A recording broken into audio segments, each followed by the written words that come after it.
आप संज्ञा दे रहे हैं भूचाल। भूचाल जैसी कोई बात नहीं है। हमारी सरकार स्थिर थी, स्थिर है, स्थिर रहेगी। किसी प्रकार की कोई समस्या आने वाली नहीं है। हम लोगों ने 13 मार्च को ये विश्वास मत प्राप्त किया हुआ है और कांग्रेस के लोग तो बाइकाट कर गए थे, भाग गए थे। एक प्रकार से जितने लोग वहाँ बचे हुए थे उन सब लोगों ने सर्वसम्मति सरकार के हित में फैसला किया था। बात रही 3 जो इंडिपेंडेंट विधायक हैं उन्होंने सपोर्ट वापस लिया है, तो भी हमारी सरकार को बहुमत प्राप्त है और उसमें बहुत से ऐसे जो हमारे विधायक हैं वो हमारे संपर्क में हैं। हम जानबूझ करके इस विषय को बढ़ाना नहीं चाहते, वरना तो वो 30 और 33 जमा करके और जैसे आगे बढ़ रहे हैं, जब वो फ्लोर पर आएंगे 23 भी बचा लें तब भी बड़ी बात है।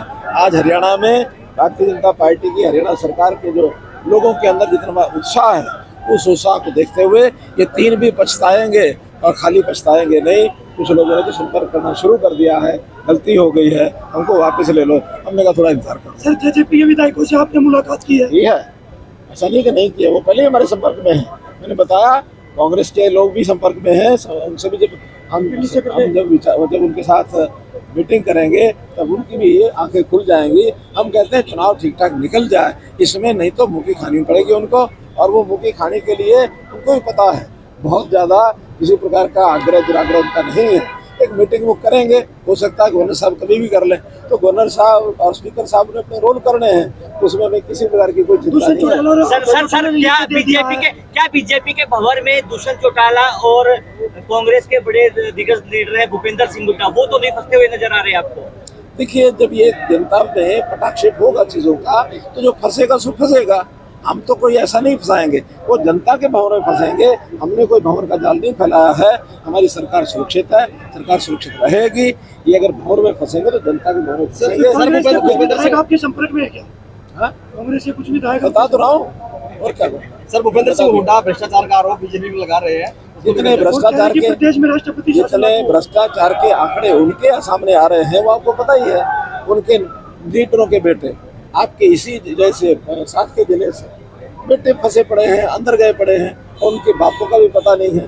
आप उनके जो वर्तमान उनके प्रत्याशी हैं, उनके बेटों की जमानत की अर्जियां लग रही हैं, सुप्रीम कोर्ट अर्जी के ऊपर विचार करने वाला है। तो ये सारी बातें आपको सामने हैं।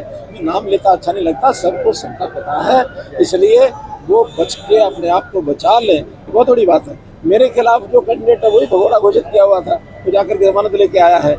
तो अगर भगोड़े होते तो क्यों होते हैं? कहीं ना कोई दोषी वृत्ति के लोग हैं, और ये खाली हरियाणा में नहीं है, पूरे देश में बहुत से कांग्रेस के ऐसे प्रत्याशी यानी डूबे हुए हैं बिल्कुल भ्रष्टाचार के अंदर। इतने डूबे हुए हैं कि छापे में पहाड़ों के नोट निकल रहे हैं, यानी ढेर निकल रहे हैं, पहाड़ निकल रहे हैं। सैकड़ों करोड़ रुपया एक नेता के, उनके स्टाफ के घर से निकल रहा है।